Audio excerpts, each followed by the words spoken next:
आज हम शुरुआत करने वाले हैं भारतीय नागरिक सुरक्षा संहिता 2023 की, जो कि सीआरपीसी को रिप्लेस करने वाला है। आपको पता होगा कि हमारे देश में आईपीसी, सीआरपीसी और इंडियन एविडेंस एक्ट की जगह 3 नए अधिनियम 1 जुलाई 2024 से लागू होने जा रहे हैं, जिनमें से पहला है भारतीय न्याय संहिता, जो कि आईपीसी की जगह ले रहा है। दूसरा है भारतीय नागरिक सुरक्षा संहिता, जो कि सीआरपीसी की जगह ले रहा है। और तीसरा है भारतीय साक्ष्य अधिनियम, जो कि इंडियन एविडेंस एक्ट की जगह ले रहा है। तो यदि आप लॉ स्टूडेंट हैं या आप किसी भी जुडिशियल एग्जाम की तैयारी कर रहे हैं, तो आपको इन तीनों ही कानूनों की जानकारी होनी चाहिए। साथ ही याद रखना है कि हमें अभी आईपीसी, सीआरपीसी और इंडियन एविडेंस एक्ट पढ़ते रहना है, क्योंकि अभी हमारे देश में यही कानून लागू है।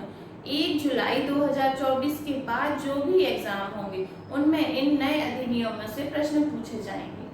तो फ्रेंड्स, आपने देखा होगा कि कोर्ट में अक्सर क्रिमिनल लॉज में धाराओं पे बातें होती हैं। जैसे हम कहते हैं कि 439 का एप्लीकेशन लगा है, तो समझ जाते हैं कि सेशन कोर्ट में लगा होगा। या कहते हैं कि 437 का एप्लीकेशन है, तो समझ जाते हैं मजिस्ट्रेट कोर्ट में लगा होगा, नॉन वेलेबल ऑफेंस होगा। ये कहते हैं कि मैटर कहाँ है, किसी ने बताया कि 193 में मैटर है, तो समझ जाते हैं कि कमिटल हो रहा होगा। तो इस तरह से धाराओं में ही पूरा मैटर हमें समझ में आ जाता है।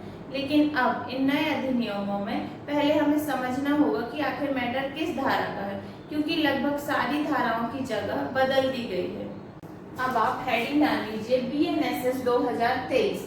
तो सबसे पहले हम इस अधिनियम के नाम को समझ लेते हैं। इसमें जो बी है, इसका अर्थ है भारतीय, मतलब सीआरपीसी का भारतीयकरण हो गया है। दूसरा शब्द है नागरिक, तो नागरिक मीन्स सिटीजन। सिटीजन्स कौन है?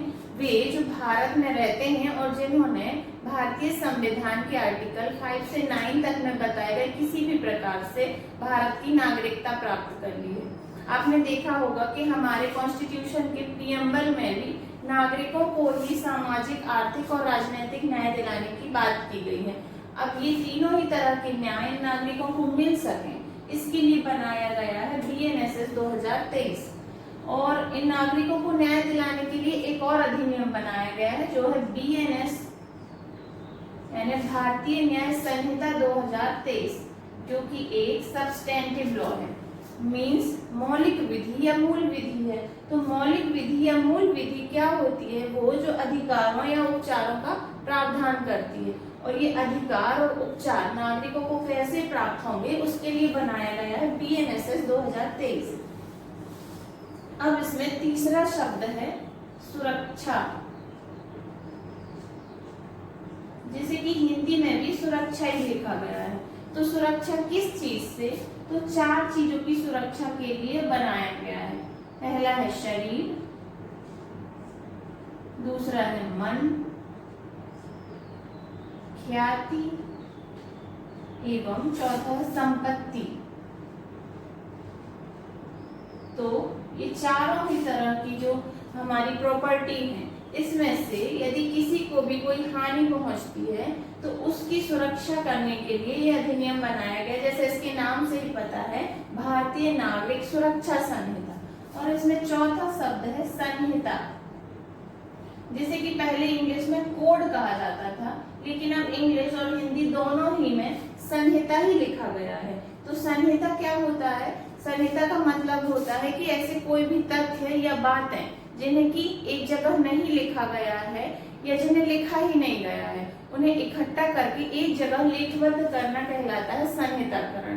तो अब हमने इस अधिनियम के नाम को समझ लिया, भारतीय नागरिक सुरक्षा संहिता 2023।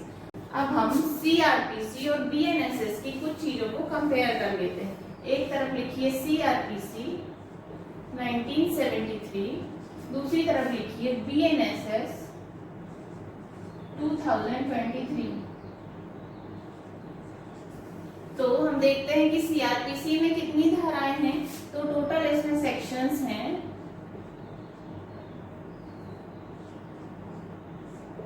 484, और जो बीएनएसएस 2023 है, इसमें अब हमारी धाराएं हो गई हैं 531। अब हम सीआरपीसी में चैप्टर देखते हैं कि हमारे सीआरपीसी में टोटल कितने चैप्टर थे। तो सीआरपीसी में चैप्टर थे 37 और अब बीएनएसएस 2023 में चैप्टर हो गए हैं 39, 2 अध्याय बढ़ गए हैं। अब हम देखते हैं अनुसूचियां मीन्स शेड्यूल। तो पहले हमारे सीआरपीसी में 2 शेड्यूल थे, अभी भी बीएनएसएस में भी 2 शेड्यूल हैं, लेकिन इन शेड्यूल के अंदर की कुछ चीजें बदल गई हैं। अब हम कुछ चीजें अनुसूचियों के बारे में समझ लेते हैं। तो सबसे पहले हम देखते हैं अनुसूची 1, जिसे कि फर्स्ट शेड्यूल कहते हैं। तो अनुसूची 1 को 2 भागों में बांटा गया। पहला भाग कहता है भारतीय न्याय संहिता के अधीन अपराध।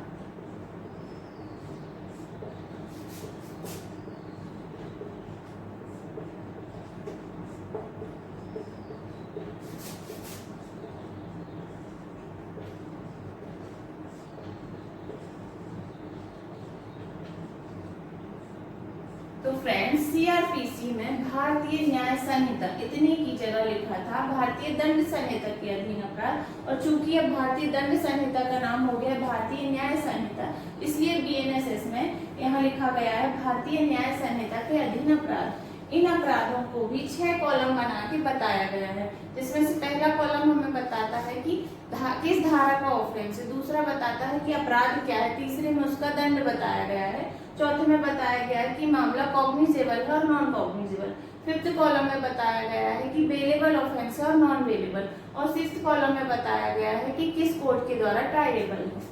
अनुसूची 1 के दूसरे भाग को देख लेते हैं। अनुसूची 1 के भाग 2 में बताया गया है अन्य विधियों के विरुद्ध अपराधों का वर्गीकरण।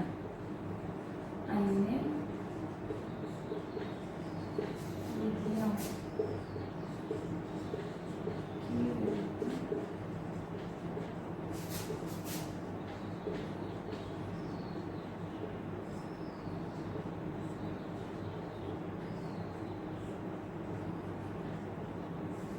यहाँ बताया गया है अन्य विधियों के अधीन अपराधों का वर्गीकरण। जैसे अन्य विधियां कौन, SC ST एक्ट हो गया, हमारा दहेज प्रतिषेध अधिनियम हो गया, ऐसे अन्य बहुत से एक्ट होते हैं जिनके बारे में भी सीआरपीसी के हिसाब से कार्यवाहियां चलती हैं, इसलिए उन्हें यहाँ पे बताया गया है। अब हम इसकी अनुसूची 2 देख लेते हैं। तो सेकेंड शेड्यूल में फॉर्म्स बताए गए हैं, जिन्हें हिंदी में कहते हैं प्रारूप। तो सीआरपीसी में टोटल 56 प्रारूप हैं, लेकिन बीएनएसएस में अब 58 प्रारूप हो गए हैं। अब हम हमारे बीएनएसएस के ऑब्जेक्ट को समझ लेते हैं। तो इस अधिनियम का जो ऑब्जेक्ट है वो बिल्कुल सीआरपीसी जैसा ही है। सीआरपीसी में लिखा था दंड प्रक्रिया संबंधी विधि का समेकन और संशोधन करने के लिए अधिनियम, और हमारे बीएनएसएस में भी यही लिखा है कि दंड प्रक्रिया संबंधी विधि का समेकन और संशोधन करने के लिए अधिनियम। तो 2 शब्द हैं जिनके लिए यह अधिनियम बनाया गया है। समेकन को इंग्लिश में कहते हैं कंसोलिडेट, और संशोधन को कहा जाता है अमेंड करने के लिए। तो कंसोलिडेट एवं अमेंड करने के लिए अधिनियम बनाया गया। समेकन को समझ लेते हैं। समेकन का मतलब होता है इकट्ठा करना या एकत्रित करना।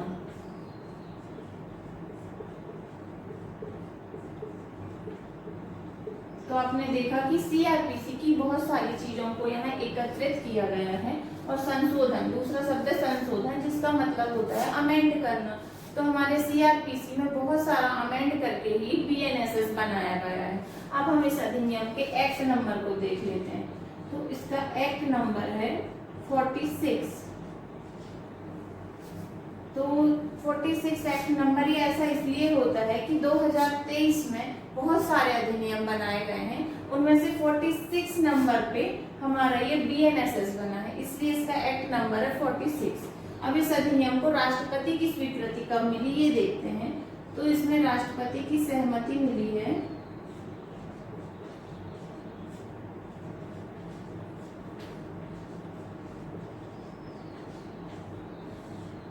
25 दिसंबर 2023, जिस दिन की क्रिसमस सेलिब्रेट किया जाता है। को हमें याद रखना है कि राष्ट्रपति की स्वीकृति 25 दिसंबर 2023 को मिली है। ये क्वेश्चन बन सकता है एग्जाम में। और इसी दिन इसका प्रकाशन भी हुआ है। इस अधिनियम का प्रकाशन भी उसी दिन कर दिया गया है, 25 दिसंबर 2023 को ही। अब हम बीएनएसएस का चैप्टर 1 शुरू करते हैं। चैप्टर 1 है प्रिलिमिनरी, प्रारंभिक।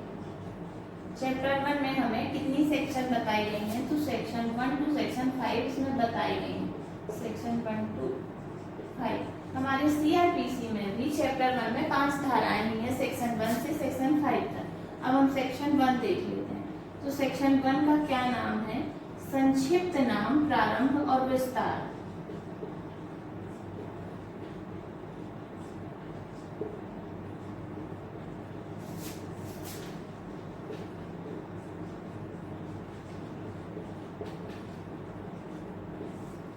Short title, extent and commencement. Section 1 में 3 उपधाराएं हमें बताई गई हैं। इसकी उपधारा 1 कहती है कि इस अधिनियम का संक्षिप्त नाम भारतीय नागरिक सुरक्षा संहिता होगा।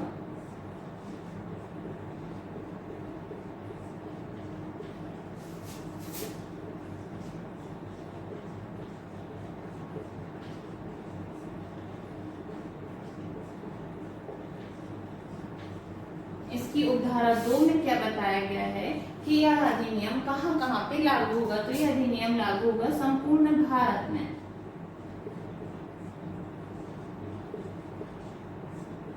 लेकिन आपको ध्यान रखना है कि संपूर्ण भारत में इस अधिनियम के केवल 3 ही अध्याय लागू हैं। अध्याय 9, अध्याय 11, अध्याय 12। बाकी के जो अध्याय हैं वो संपूर्ण भारत में तो लागू हैं, लेकिन 2 स्थानों पे लागू नहीं है। तो पहला क्या है? State of Nagaland.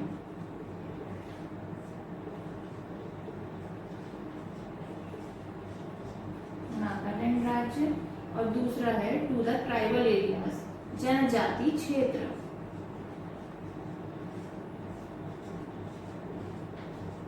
इन 2 जगहों पे सिर्फ अध्याय 9, अध्याय 11, अध्याय 12 लागू। बाकी का पूरा सीआरपीसी इन 2 जगहों पे बिल्कुल लागू नहीं होता है। तो अब हमें समझना होगा कि जनजातीय क्षेत्र क्या है। तो जनजातीय क्षेत्रों को सेक्शन 1 की उपधारा 2 के स्पष्टीकरण में ही बताया गया है कि जनजातीय क्षेत्र वे हैं जो कि भारतीय संविधान की 6वीं अनुसूची के पैरा 20 में असम के जनजातीय क्षेत्रों में सम्मिलित हैं। और दूसरा वे जनजातीय क्षेत्र कहलाते हैं जो कि शिलांग नगर पालिका की स्थानीय सीमाओं के भीतर के क्षेत्र नहीं है। अब इस अधिनियम की हम तीसरी उपधारा सेक्शन 1 की उपधारा 3 देख लेते हैं। तो उपधारा 3 में हमें बताया गया है कि यह अधिनियम कब से लागू होगा? जबकि केंद्रीय सरकार राजपत्र में अधिसूचना द्वारा प्रकाशित करे। क्योंकि जब यह अधिनियम प्रकाशित हुआ था 25 दिसंबर 2023 को, तब यह डिसाइड नहीं हुआ था कि अधिनियम कब से लागू है भारत में। लेकिन अब इसकी डेट चूंकि हमें पता चल चुकी है कि 1 जुलाई 2024 से अधिनियम संपूर्ण भारत में लागू होगा। 2024 से लागू।